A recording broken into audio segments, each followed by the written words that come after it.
Hello, this is Anka Corbin with Globig. We are here in London at the Hand and Flower Pub, just across from the Olympia Conference Center for the Going Global Conference.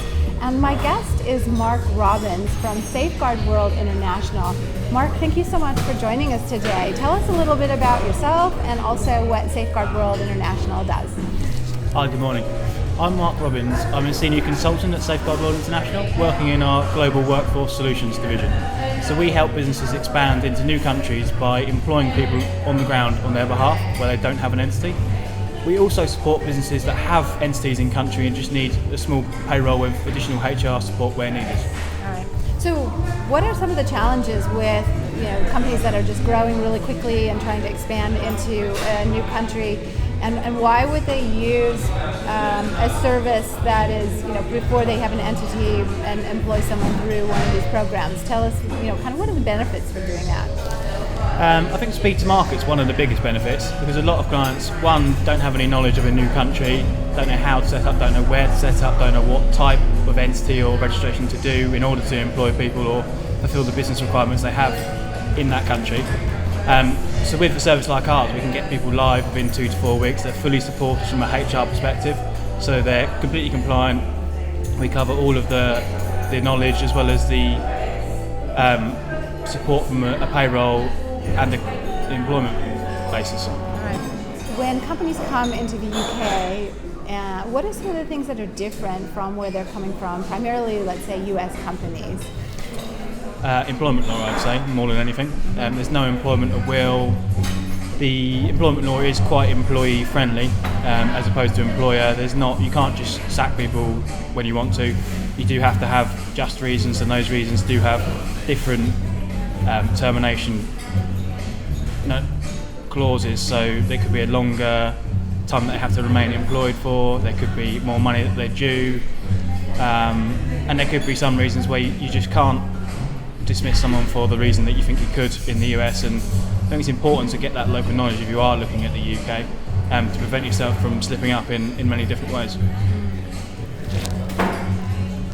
What are some of the best reasons to expand your business into the UK from your perspective? I think now more than ever is a great time because we are going to be independent. We're not going to be part of Europe as a whole as it was.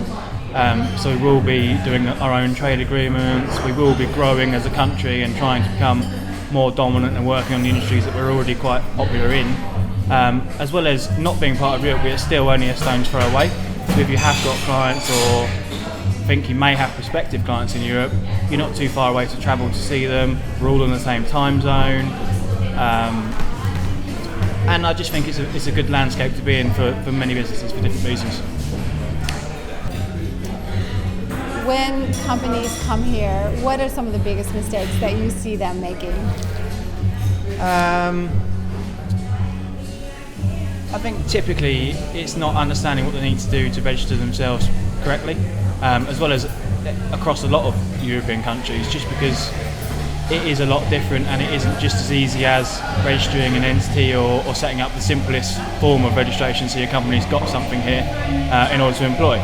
And that's not just for the UK, that's across Europe and a lot of countries around the world. And I think that's a common mistake made everywhere, that you do need to do more than just register to employ someone.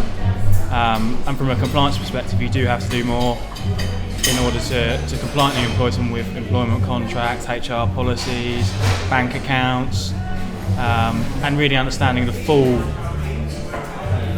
package that you need to set up before being compliant in country, especially in the UK. From a culture perspective, what do you see people doing that surprises you, or thinking that their UK customers are similar, but when in fact they're not similar? That's a good question, and I think the European market in general, compared to the US and to other parts of the world, is a lot more research based. So UK businesses will do a lot of research into what they want to do before doing it. So for a company to come and try and sell to a UK business, I would say it's probably more difficult. Some parts of America and other regions, they may find someone to do something for them and then just get it done. Whereas the UK business or European business will look into it, Google it, whatever, do their own research to find what they think are the possibilities and the ways of doing it. And we'll question people trying to sell them something different or to question their methodology because they've done some research.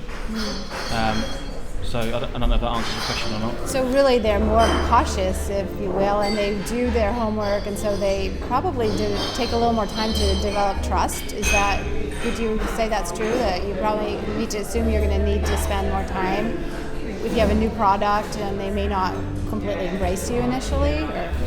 Yeah, definitely. I think they do a lot of homework, and I think they are very cautious, so they won't have anything extra if they don't believe that they need it.